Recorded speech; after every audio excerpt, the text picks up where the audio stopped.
communication, cell phone technology, internet, and just the ability to, especially service oriented.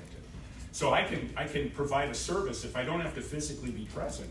I can do that through the internet. I can do that. I don't know if I told you, my wife is producing a play and presenting it in Scotland this year.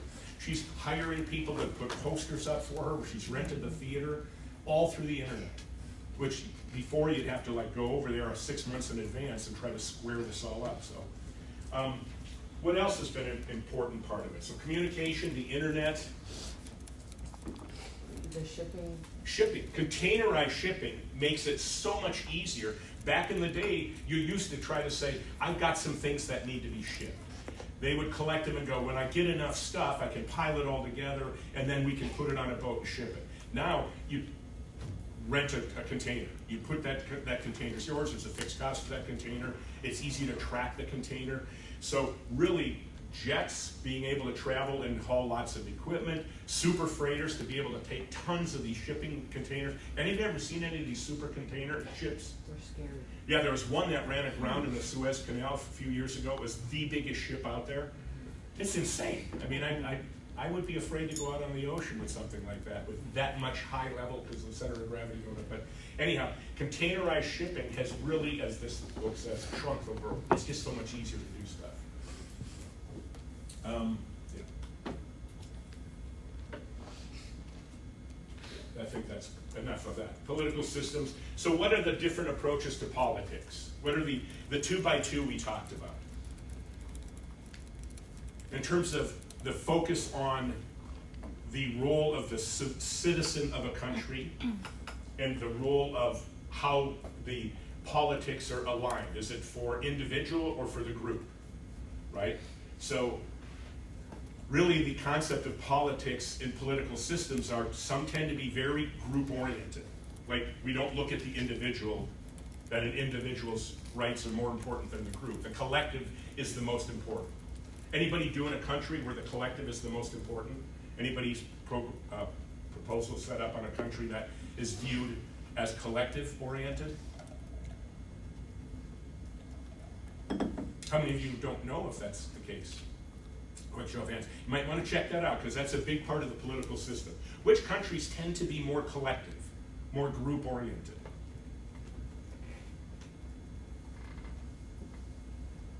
Not like most of the countries that do, what's the word, communism? Communism, it's all about the group. Yeah. You have no real rights as an individual, okay? And some of the Asian countries tend to be, just their culture is much more collective. You work together.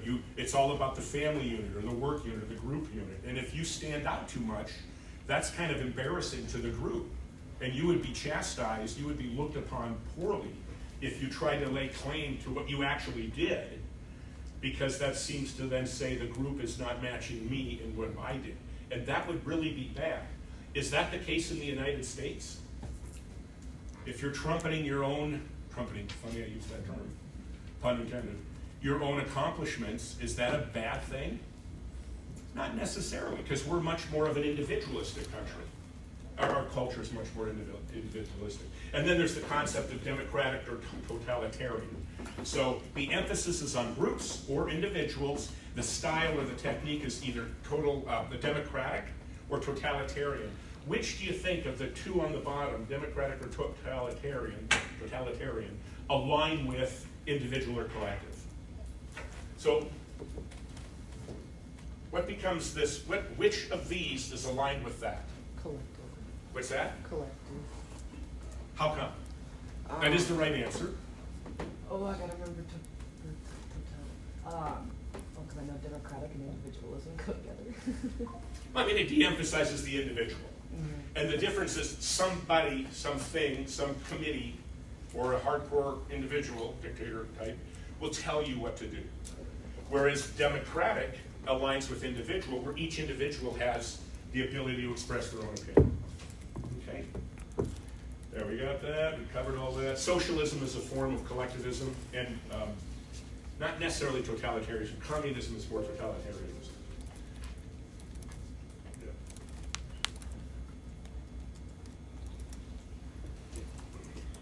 I think I've covered all that, and I covered this. So, controversy goes with. Any thoughts or questions about that? So if you were asked a question about democratic approach, does that tie to collectivism or individualism, you'd feel comfortable saying, yeah, collectivism is group-wide, not individual, and totalitarian is more taking the group's perspective, democratic is individuals get to participate in the decision. The majority rules sort of thing. So okay, let's talk about the types of economies that are associated with that. What's a market economy? When we say the term market economy. It's all privately owned. Privately owned, supply and demand determine production, determine price. So really, that's the big one. And that does not happen in a collective or a totalitarian state generally. So basically, a market economy is an economic philosophy or approach that says, how is it best to work? Is the government pretty much stays out, although the government could encourage it and support it, offer things to make it easier, not impede it, right? That would be a market economy. And you can't restrict the free exchange. So market will determine where should we allocate our resources. Well, what people want will determine, because they will purchase stuff, they will ask for stuff. And that's the deciding factor. Some places they go, no, let's limit that, and let's control, let's plan it. So we'll say everybody gets a car, they have to have it for 20 years. So one family, one car, you can look at buying a new one in 20 years. That's probably not going to develop a very powerful car production market. So what's a command economy? Just what I said. The businesses are owned by the state. They do central planning. They figure out what's the best way to allocate all of the resources, the productive capacity or the productive assets. Traditionally found in communist countries where you have a board that plans things out. Really one of the big issues, there's not much incentive for individuals because it doesn't kind of matter how well or what you pursue and what you do. The government will tell you what you can make, how much you can make, what you can charge for it. And that really takes away the motivation, or it provides less, if like not any at all, incentive to individuals. Okay? What kind does the U.S. have again? Market economy generally. Got a little bit of government intervention, restricting, and now we say the unseen hand of the government. You want to have some guardrails on it so it doesn't go over tilt. But all right, so then we'll just talk about when we measure countries' productivity. What are the terms we use? What is a measure of a country's economic productivity? GDP, which stands for? Gross domestic product. And what does GNI stand for? Gross national income. Gross national income, right? And for some reason, the book uses both, but the test questions tend to be GNI. Go figure. So yeah, we are a highly successful company in terms of our GNP, although you would argue we have such debt, does that really count? But yeah, we do generate a lot of economic activity in a given year. What is the one thing that makes that number, because again, it's usually reported in a country back to us, we look at it in US dollars, so we have to make the market exchange rate and all that. What is one thing that makes that GDP or GNI number not necessarily an accurate picture of what the living conditions are in a country? You are right on track. So right, purchasing power parity. And what does that mean? In your own words, tell me, what is purchasing power parity? How is that an issue? How does that help us get a better view of what a GDP or a GNI number represents? The cost like of your living. ability to spend money? What's that? Like your ability to spend money? Kind of, that's half of it. That's a good half of it. So the GNP, the GNI, that's how much money you have to spend, but what's the backside of that talks about quality of life and the economic viability of a country? It's the cost of living. Like the cost of living changes. It might, here's just a great example. I'm embarrassed, I shouldn't even say this. My daughter's coming for Mother's Day and all that. Oh. She just signed a lease for a rental house for 1 year where she lives in California. $84,000 a year rent. Can you imagine? My mother's house cost $12,000 because she bought it 30 years ago, 40 years ago. That's rent for an average house in Carlsbad, California. So when we look at the GDP of California and compare that to the GDP of Texas, do those numbers line up and you go, oh, California's got 10% more GDP than Texas. And housing is 8 times the cost. So the purchasing power parity attempts to calibrate that by aligning it and saying, hey, this country might have a really high GDP in US dollars, but everything costs a fortune. So when we adjust the purchasing power parity, we can then say, I can buy the same basket of goods or have roughly the same expenditures and that quality of life in one country for 20% or 50% less than another country. So now the numbers are high, the GDP, the GNI is high, but what you get for that is not proportionately high. Purchasing power parity helps us calibrate that. Does that make sense? And they use the Berger, I think the book talks about it. When I learned about this like 30 years ago in my MBA program, it was the The Big Mac. Big Mac, the Big Mac pricing across the country. That's the example we use. How much does a Big Mac cost in all these different countries? It should cost the same at the current exchange rate. Turns out there's arbitrage. It's not quite the same. All right, big segue. So an important part of doing business internationally is understanding the people that you're interacting with, that you're serving, that you're trying to provide products and services to, that you're hiring, that you're trying to convince to let you come into the country and work. What are some of the elements that make it unique to different countries from our own? Or a long way to say, culture's different in different countries, right? And understanding how they're different is an important thing. So who's Geerte Hofstede? Do you remember way back then? Geerte Hofstede. Who was he? This is not on the test, but this tells me how well you studied cultural values. My son works for the company. I told you that at the time. He was an IBM consultant. I think he worked in HR as an engineer consultant. So he went around because IBM had locations all over the world, and they're trying to figure out, how are people in these different places the same and different? So he developed this thing called the cultural dimensions or cultural value index. So there's a couple of variations. This is a pretty famous one.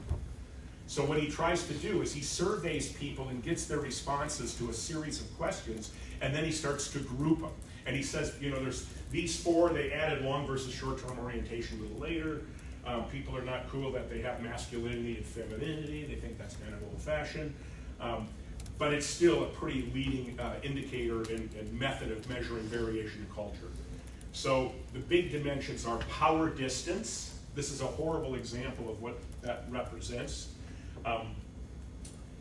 Because it's really how well people react to people that have status above or below them. And is it a great deal of status difference or a little bit? What would you say the power distance is in the United States for your average workplace? In terms of you're an employee, maybe you have a job now, you have a supervisor, that supervisor has a boss. What is the variation in terms of how you feel comfortable accepting and interacting with people that have responsibility or authority over you? A bit nerve-wracking. A bit, but not a lot?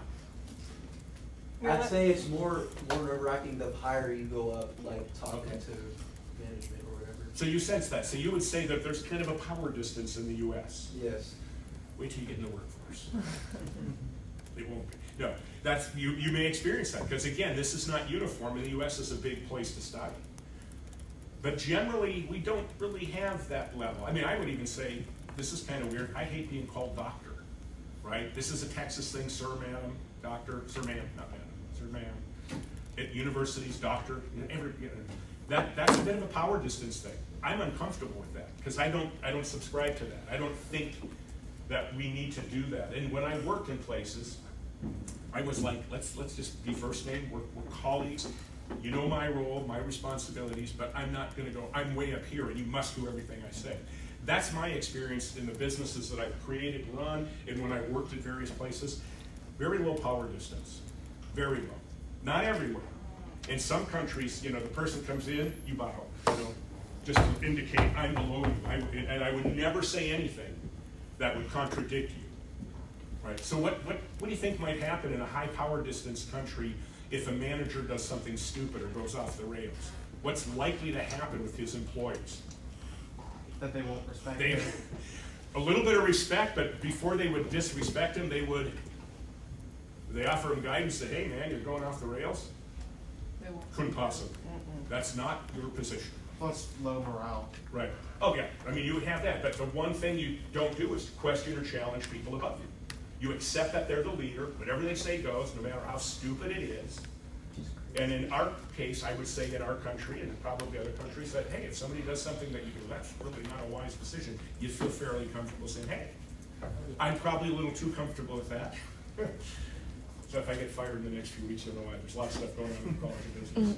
My power distance is like flat. So, individual versus collectivism. Again, we go back to the country style. So within an organization, is it all about the individual employees and the work that they do, or the collective? You want to have teams that integrate and work well, so you want to have a sense of collective, but you don't want the team to have that same thing that the power distance does to bad leadership.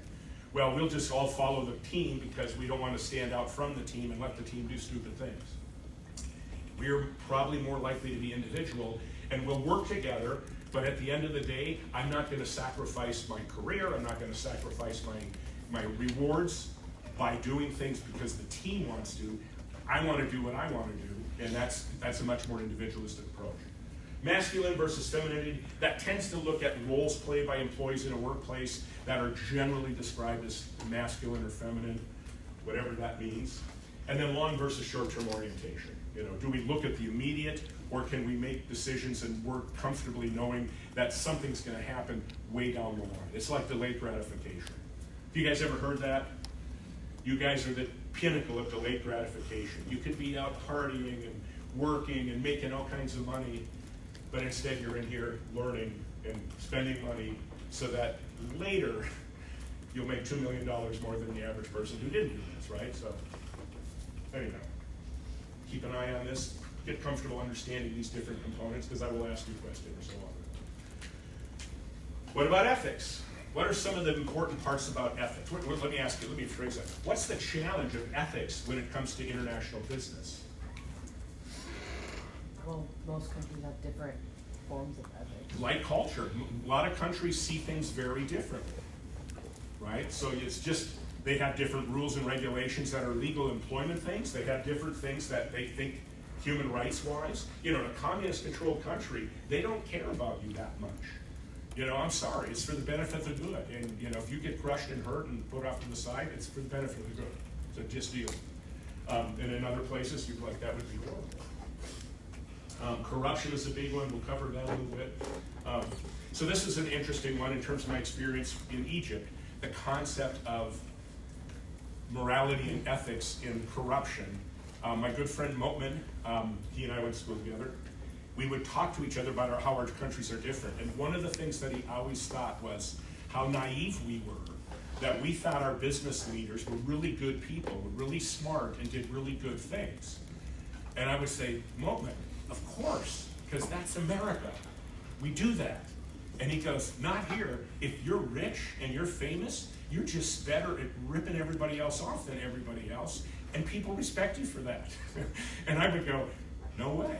I would never respect it. It's like, oh, you're so naive. No. If you can, I won't use that word. If you can take advantage of people, you know, rip them off, cheat them, swindle them, so that you just rise so much above them, at some point in time, they just go, you're the master. They call it shatar ali. Shatar means clever, and clever like a fox, right?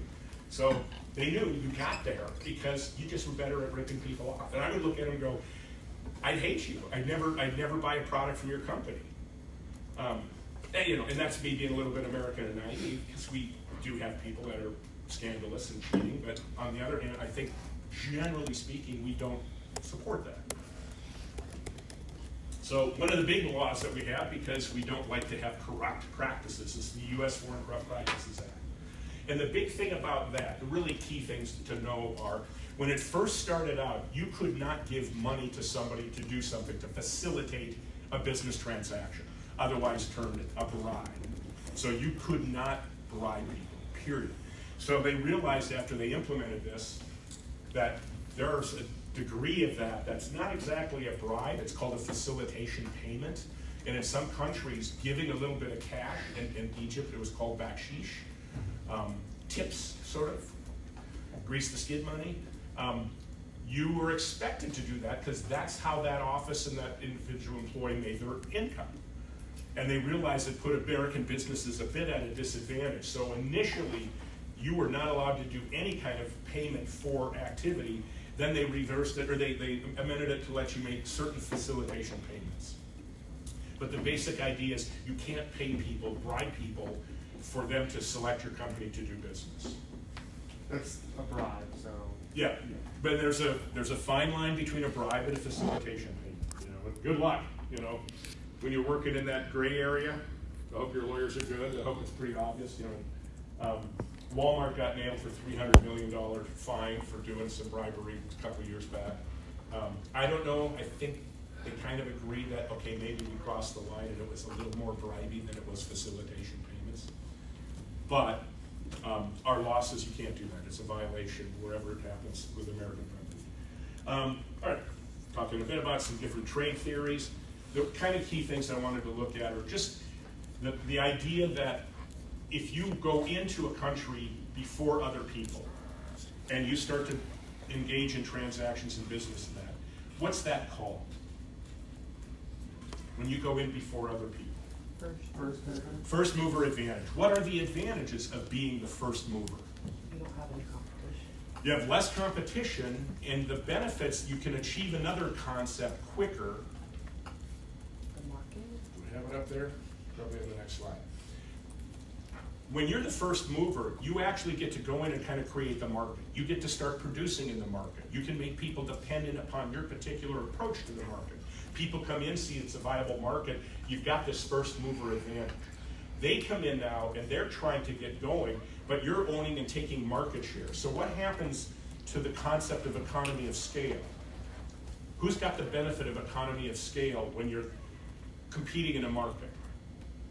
The person that got there first. Whoever got there first, they've gone through a learning process, they've gone through getting the market developed, they've probably got a lot more consumers or customers. So yeah, you're able to start ramping up. And if you can ramp up and get economies of scale, how does that benefit you over the competition? What are you going to benefit from more than them? So you'll get more business, but there's another thing that's critical. Lower cost. Economy of scale says, hey, now we're all in here, we got roughly the same natural resources we need, the equipment, the labor, but we're now up and running and we're working in a factory that can produce a ton of widgets and we can distribute our fixed costs over a lot more, so we can charge a lower price, still make profit, and what does that do to that other company? They can't produce at that amount. They just can't compete at that price. So what happens to that company when they can't actually produce an item at the amount that the market's willing to pay? It's a long way to say when they're not very competitive. What happens to them? They get forgotten about. What's that? They get forgotten about. When nobody buys their product. Yeah. And what happens when nobody buys your product? You go out of business. Thank you. Yeah. So that's one way to do it. Get in first mover advantage.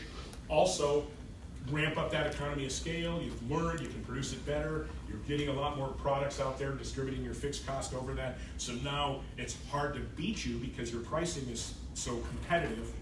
What's one way some countries come in and mess with all that and harm country? They artificially create that environment. This is the big connect the dot. Is it dumping? What, thank you. What did you say real loud? Dumping? It's dumping. Okay, I can't get in and compete in a market level economic situation, fair economy, fair trading. So a government comes in and says, tell you what, you produce it, we don't care what it costs, we'll give you money, sell it below cost. And what does that do in that market? If you have the government helping you put it for sale in the market at less than it costs to make it, what happens to the competition? It's the same thing, we kind of just talked about the cycle. I make a product that I can't make for what people are willing to pay. What happens to my company? I go out of business. So if a government wanted to be strategic about taking out businesses, what's one way to do it?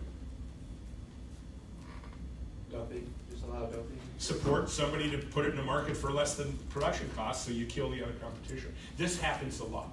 This is what a lot of this trade stuff going on with China right now is to say, hey, the government is because it's a communist government, it's a command economy. They have tinges of kind of market, but it's a very guided market, you know, where the government still has much more, and the government still owns a lot of all the production resources. But their concern is that they can really manipulate the market by having the ability to create this dumping scenario. And that's one of the things, if you've been listening to Trump and other people talk about it, they believe that China really hasn't honored the requirements of the World Trade Organization since it entered in like the year 2000. Yes, sir. I heard Trump gave 500 tariffs, 500% on tariffs on Russia. Ooh, I didn't hear that one. On what products? I'm not 100% sure, but I just heard about it, like because of Interesting. the war in Ukraine, and I heard that the deal for minerals got signed by Ukraine. I don't know. Yeah, I've heard back and forth. The idea was we weren't going to give you our military, but we're going to go in and mine stuff, and if anybody comes and messes with us, our military will protect us. Kind of a good strategy. So it's not us going in and fighting, it's us doing business. And if you mess with us doing business, well, we have our own security force. So And I heard that Trump was going to reopen Alcatraz. they're looking at it. I think he's got his designers out there now picking out colors, figuring out window dressings. And, no.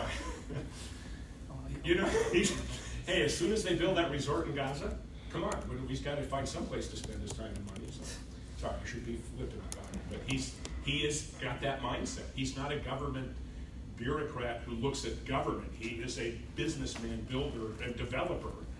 And he sees people, you know, you hear him say this all the time. He sees people in Ukraine and Russia killing each other. It's the most insane thing in the world. For both sides, for whatever reason. Just stop it. Just stop it. You know, why destroy all this stuff? And he did announce today at this meeting with the Canadian Prime Minister that either this weekend or by Monday, he's going to make the biggest announcement ever, probably the biggest announcement ever made.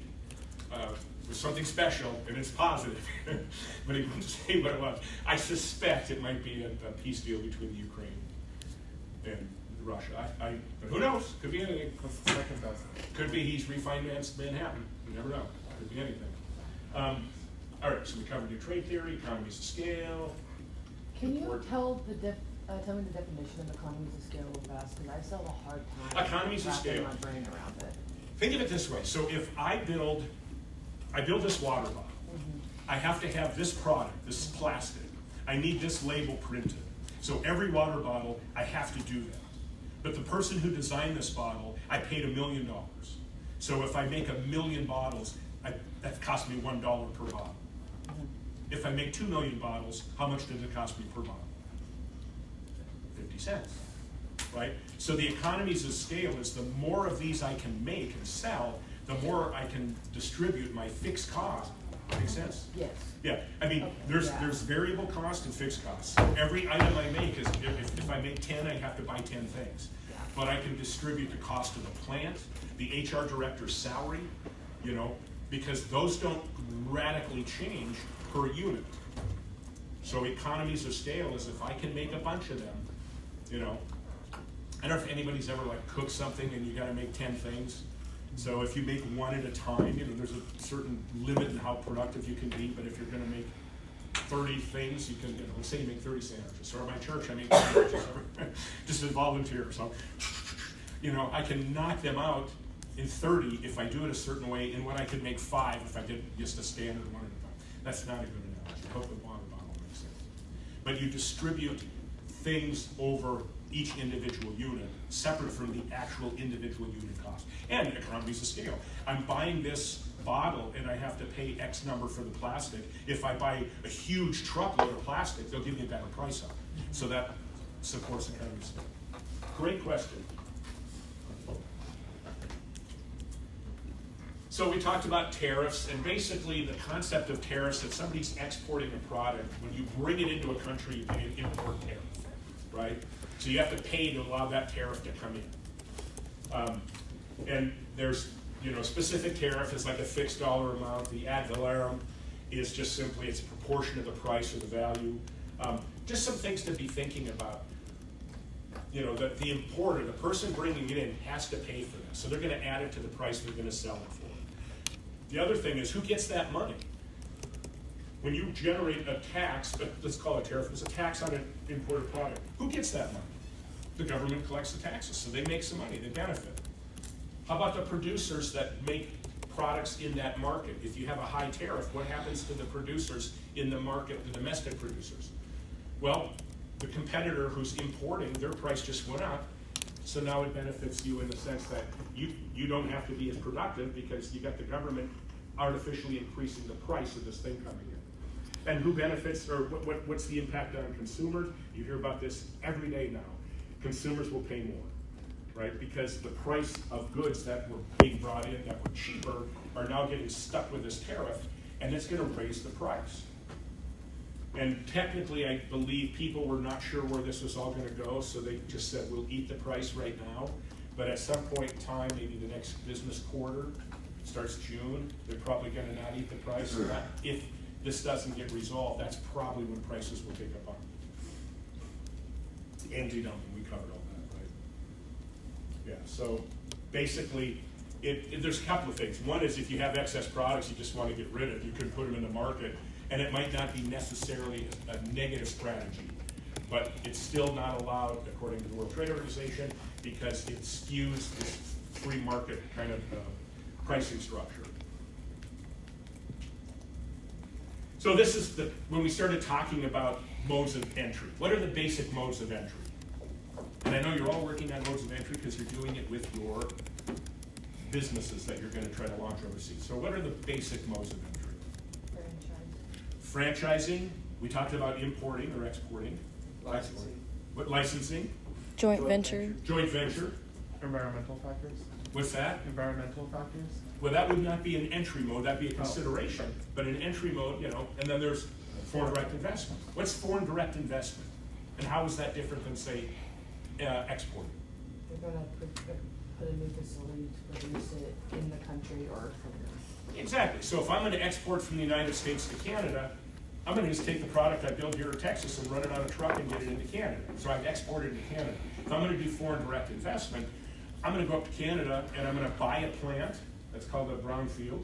I'm going to do a greenfield. I'm going to just build a plant and I'll produce everything there, right?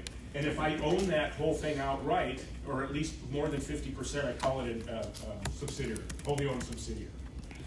If I have a partnership in it, it could be a joint project, an associate. These are different levels. I'm not concerned about that at all. Just know a subsidiary is where you start a business in another country. And to be officially a subsidiary is incorporated as a separate entity. Yeah, that's enough. So let's talk about economic integration. When we talked about economic integration, what does that mean?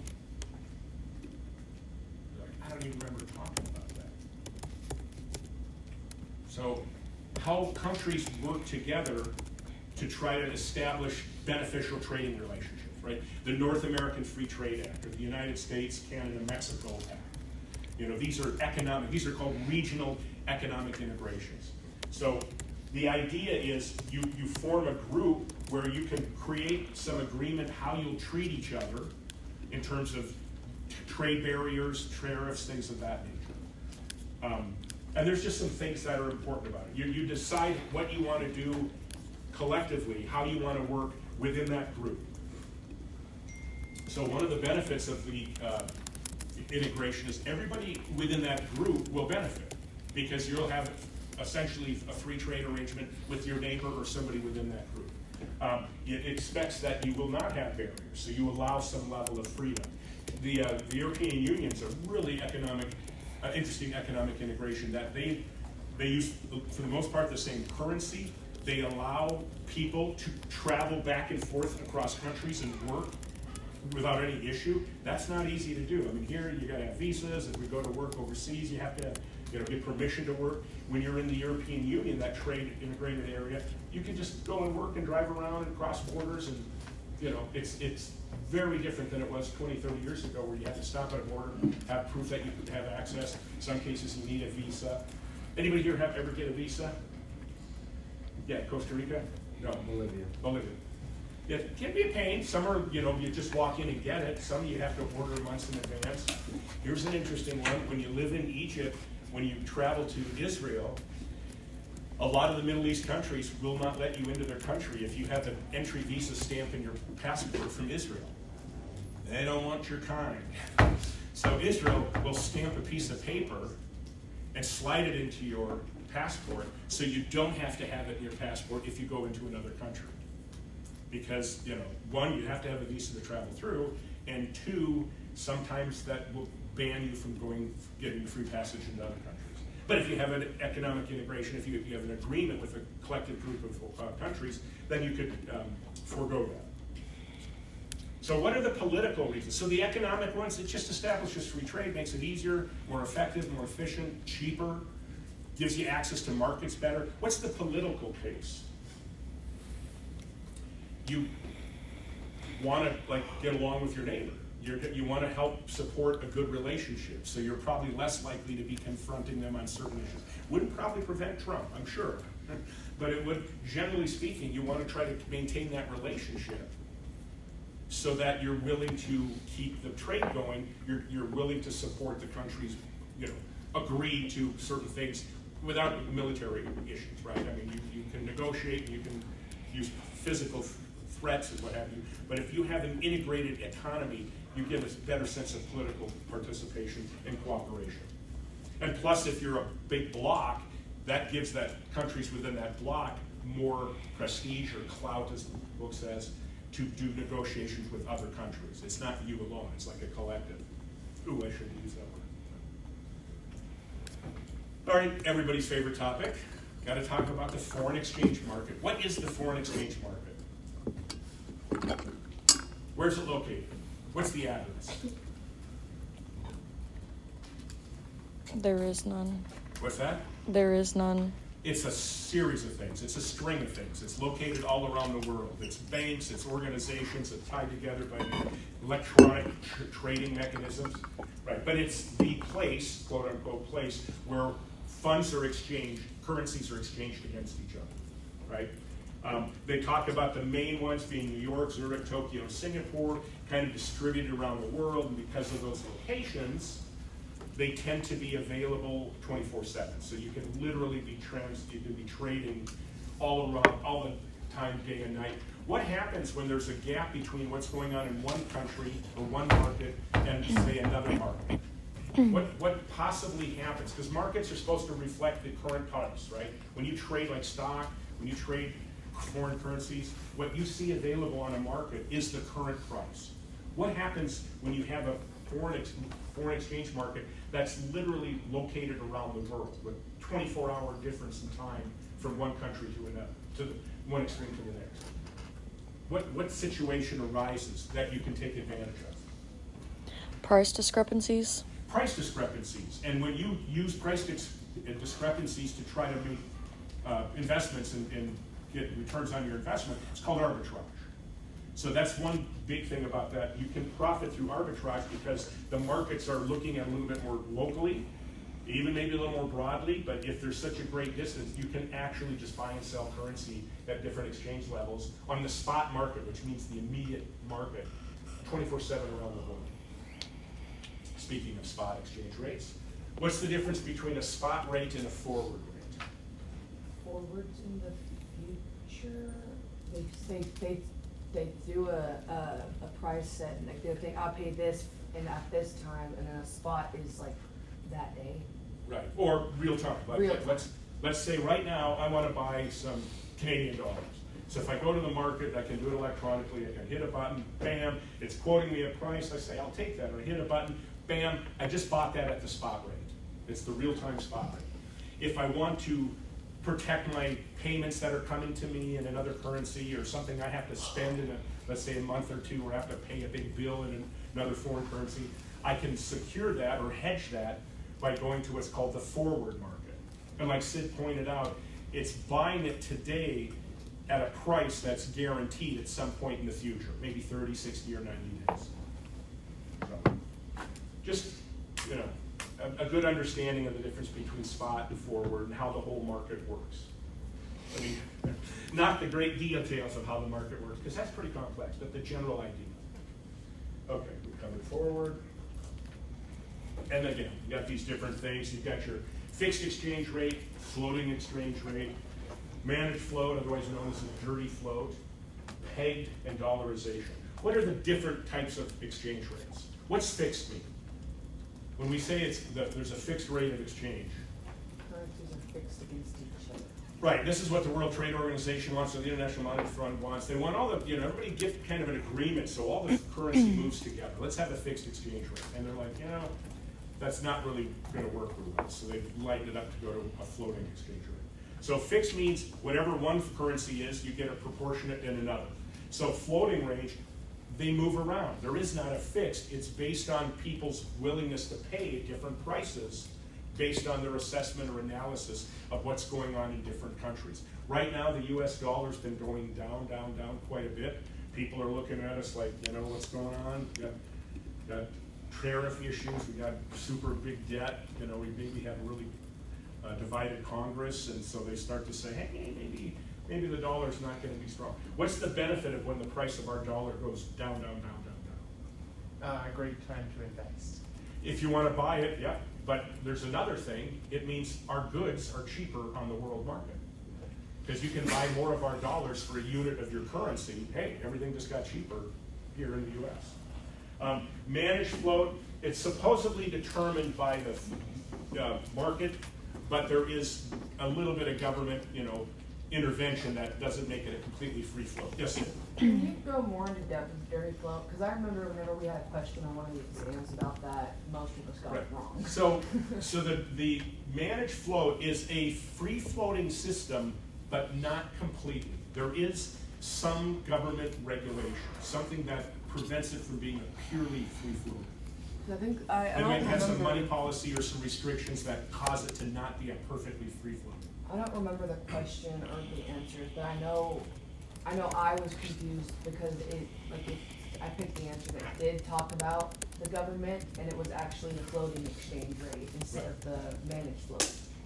Right, so floating exchange means the market, the players in the market have a decision in it. Fixed means people have agreed to a relationship, not letting them adjust by the market, but we will make two of ours good for one of yours. Managed float is, the dirty float is, we're gonna kind of go with the free market with the free floating, but there may be some periods where the government steps in and tweaks it a bit or holds it a little bit. And again, they're trying to push people off of that, so it allows the economic valuation of a country to determine the actual currency. Yes, sir? I think of it as the dirty float, like sometimes the government is dirty, so I use government and dirty to compare Cheating, that. yeah, could call it a cheating float. And then a pegged exchange rate, it's that where one currency will say, I don't know what's going on in the world, but we'll just give you X number of our unit to $1 of US. And a lot of people do peg it to the US, or they might peg it to some other country, but this country's currency is pegged to some other country's currency. Because not all 190, let's say there's not 140 different currencies, they're not all out there free floating. Some of them, some countries just use the dollar, or they'll use another country's currency. That's the dollarization. We don't have our own currency, we just use the dollar. And then they'll go, well, we're just gonna peg ours to this other currency. So whatever the dollar is, we're gonna give you 3 of these for that dollar. But if you have just a good sense of the concept between totally free, where the market gets to determine the relative value because they believe in the economic future or status of your country, as compared to one where it's set by some panel, some board, by the individual government of the country. So what are people's complaints about the International Monetary Fund? We talked about this. They have kind of one approach to any of these issues, and people say that doesn't work. So the IMF came about with the Bretton Woods Agreement. They wanted everybody to, try to stabilize international trading and finances. You don't need to even know all of that, but the idea is this entity that was created to help manage and smooth things over so trade can happen really efficiently. They have some issues, people have issues or criticisms of it because they say they have kind of one basic approach and it doesn't always work for all situations. The other thing is they believe governments will say, hey, the IMF will come in and bail us out, so let's go crazy. Let's run up a huge debt. Let's waste our money. Because what's going to happen? Oh, we can't pay our bills, the IMF will come in and square it away. That's called a moral hazard. You know you can do something because you are already backstopped and you'll be protected. Yes, sir. I call it as the IML, I don't know. because as the opposite, inappropriate moral hazard, lack of accountability as a switch. Lack of accountability. Yeah, lack of accountability makes it, you do things that are not very wise. I know, that's one thing about it. Like a switch, like, I see what you're saying. yeah. He switched it's inappropriate moral lack, IML. Oh, gotcha. Yeah. Well, when you get the t-shirts put together, I'll buy them. And again, said it over and over, it's lack of accountability, right? People just can make bad choices, and if you save them, and what ends up happening, you don't save the government leaders that made the bad choices, you're trying to take care of the people in the country that are harmed by it. So that's sort of the balance of bailing out. You don't want to bail out the leaders who are, possibly doing bad things with the money. You just want to help the people in the country that are subject to the bad leaders. All right, big segue. Now we're into actual, the organization of a business. What's the value chain? What's the attempt that the value chain is trying to explain in terms of running a business? Most everything else was conceptual and world, kind of the environment that business is conducted in. Now we're moving directly into the business environment. So what does the value chain represent? The hierarchy of the business, who's making the decisions of the business. So we'll get into that in a little bit.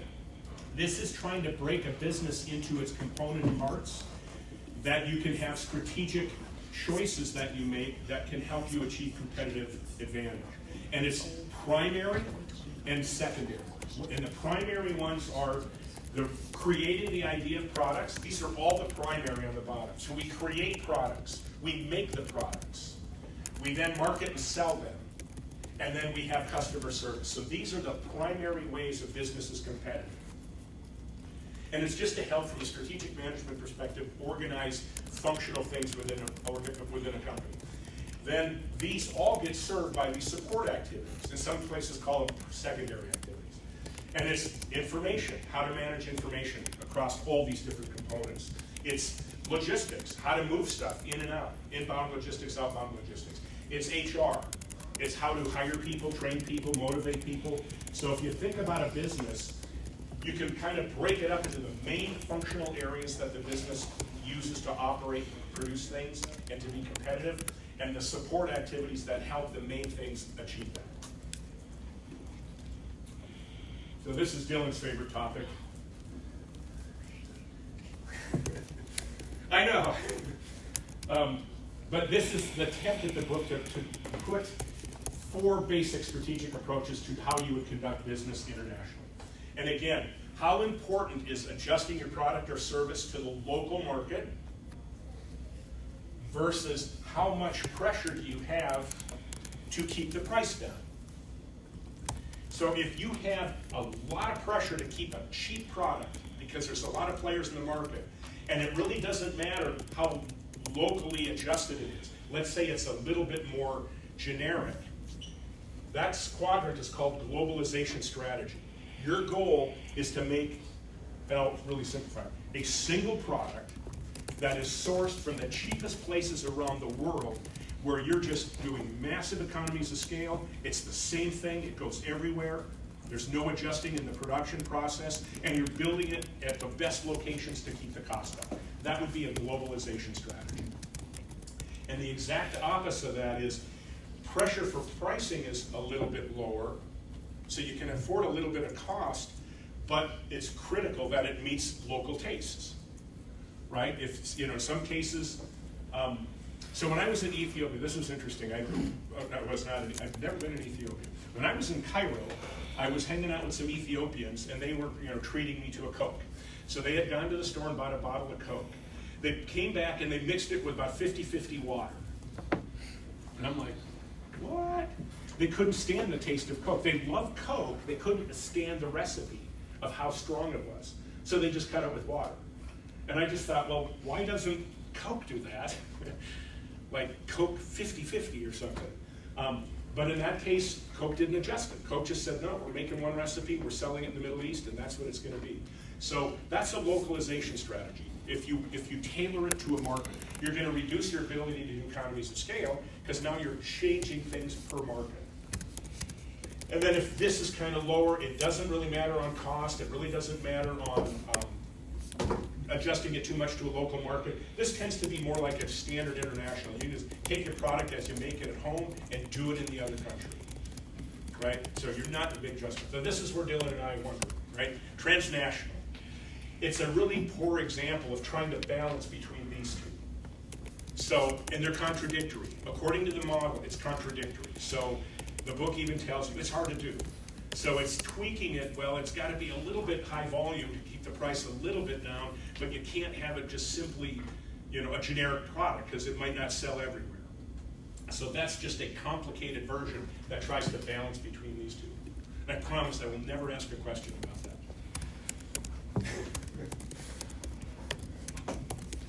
Okay. Now I covered all these, so go ahead and just read through them, but I've given you, I think, the key elements.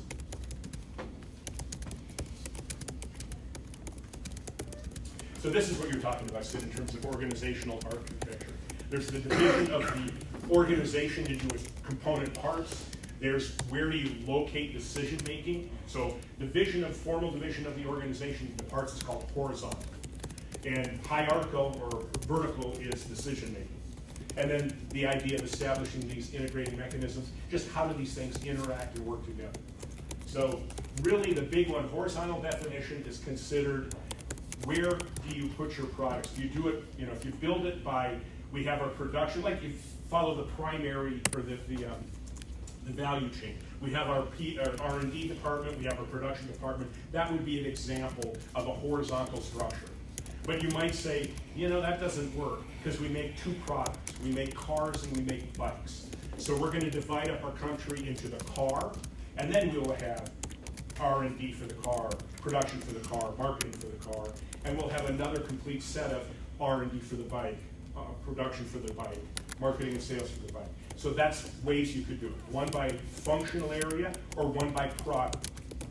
Generally, and what I'm after for this, that really is the important thing to remember from this is, how do companies usually set up their international components? How do companies that engage in international activity generally organize their businesses? They tend to take international businesses by geography, right?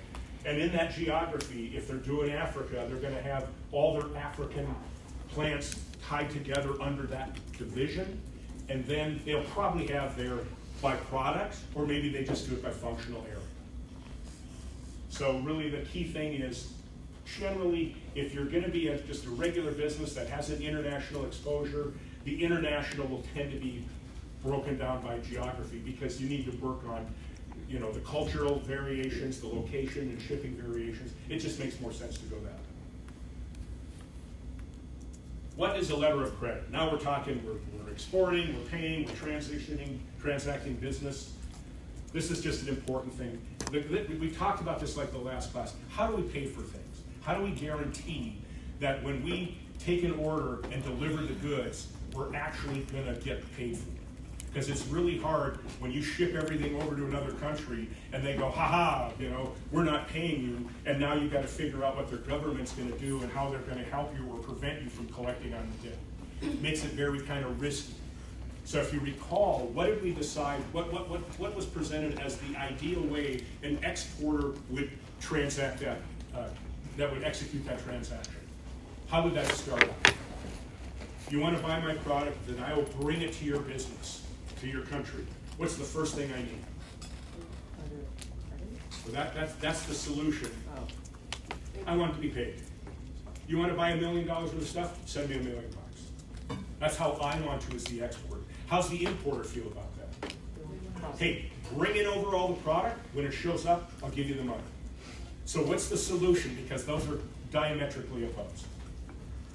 Tell you what, I'll give you a document that a bank that you trust says, if you deliver X, we'll give you Y. And if we both agree to that, it's like, okay. So I got that letter in my hand. The money hasn't gone anywhere. The bank is not giving me the money until my goods are in country. Once the goods are in country, then the importer or the exporter can say, goods have been delivered. The bank says, great, here's your money. So that's the whole point of a letter of credit. Sounds like a pretty good way to solve that problem, right? What do you think? Okay, we're right a couple of last quick slides. So, different approaches to staffing an organization. The big one we talked about is what's called the ethnocentric approach. What is ethnocentrism? And what is the ethnocentric approach? You think that your culture is above everybody else's? It's focused on me. Mine is the best, or at least mine is the focus of the orientation. So an ethnocentric approach to staffing is to say, when we go into another country, we want to have our people from our culture, from our home base, from our headquarters, we want them to have the key roles. And there's a lot of good reasons for that. One, they know the system. They know how the company functions. They're invested in the company. So that's a pretty decent response, to say, hey, let's make sure we protect our assets, especially if we have special technologies or trade secrets. We don't want to necessarily just hand that off to somebody that's not committed to us. They might also say, there's just not people in the country that can do the job. So we need to have our people go there. Generally, it's leadership and management, maybe some really high technical skills. You don't try to set up production in another country and then hire a bunch of people from your home country and bring them over and set them up with housing and pay them their thing. That would not be a very efficient thing. Maybe there are industries that require that, but generally, you're trying to go into another country so that you can take advantage of some of that location economies. Yeah. So, are all expatriate experiences candy, floss, and roses? What is the number one reason that they don't work out? Spouses. The people that you travel with, namely spouses, have a hard time adjusting, largely due to the fact that they don't have much to do, possibly don't speak the language, can't make friends, and they're sitting there waiting for you to get home. And when you get home at midnight, because you left at 6 in the morning, and that happens every day of the week because you're trying to set up the country, it becomes to be very stressful, right? And if you have stress at home, it's very hard to focus on the work. And so a lot of the issue that happens with that is maybe the manager can't adjust, they don't have the skill set, can be a very challenging thing. Everything you thought was easy to do back home is now 10 times more complicated. I was going to tell you how I damaged my thinking in Egypt because I became Egyptian in thinking. We rented an office, and it had skeleton keys, and so my boss wanted a key to his office, and we didn't have, we only had one skeleton key, that's what it was, and he was afraid he would lose the skeleton key. And so I'm like, how do we solve this problem? What do? You have a lock, and you only have one key. You can't make it a key because it's a skeleton key, it's a specialized key. So I developed this brilliant idea, like, why don't I go get a bolt, an eye bolt, screw it in next to the door, we'll hang a skeleton key on a padlock, and then we'll have a set of keys that will go. And I'm like, I'm ready to do this and execute this, and I'm like, man, I have been living in Egypt too long. Why don't we just get a different lock for the door? But that would have been a solution, you just piece it all together. And I'm like, yeah, Mike, we can do this. I step back, okay. Let's find the locksmith. But yeah, the number one reason a partner or spouse is not pleased being there, largely because they can't find friends, they can't speak the language, it becomes very much a drain on them. So how do people get paid? And this is the last thing we talked about. How do people get paid? How do you determine a salary for somebody who's going to do an overseas assignment or work as an expat? The one of the basic ideas is the concept of trying to do what's called balance sheet approach. And it really says, well, how much do we pay you now? And if we put you in that location, what do we need to pay you to give you the same economic value you get now? Like if you go to another country and they have a tax rate on top of the federal tax rate, the company would then pay the additional tax. Or let's say the housing is really expensive, and for you to have housing, it's gonna cost you a lot more than the house you have back home. They pay the difference. So the concept is you really say, conceptually, let's figure out where you're at. So this is our current in-house or home base, headquarter company employee. Now, if we go over to the location, we gotta expand it. So this is what it's gonna actually cost to equal this in the new country. So then we figure out, well, which part of this will the company pay? And which part comes from the salary already that's covering this? You're trying to balance that out, right? And the last one is the idea of this. So then, in some cases, you wanna say, I know this is a pain, a hassle, you gotta get some exposure, so we'll give you some incentive. We'll pay you a little bit more. In some places, people will volunteer to take it. I think I told you, when I lived in Egypt, that's a big transition was occurring in the United States. People that say, hey, I don't need extra money to go work abroad. I'll do it for less than you're paying me now, because I wanna live in Paris, or I wanna live in the UK. You'll set me up in a house and I can live there for 2 years and work. I'll do it for half of my salary. Because that would be pretty cool, be a good deal. When you go into Egypt, unless you're an Egyptologist, you're gonna want a little bit extra money, because it's a really difficult, challenging thing. For us, starving theater artists, any money was good, so it worked out. That's it. So that is an entire international management course in 37 slides.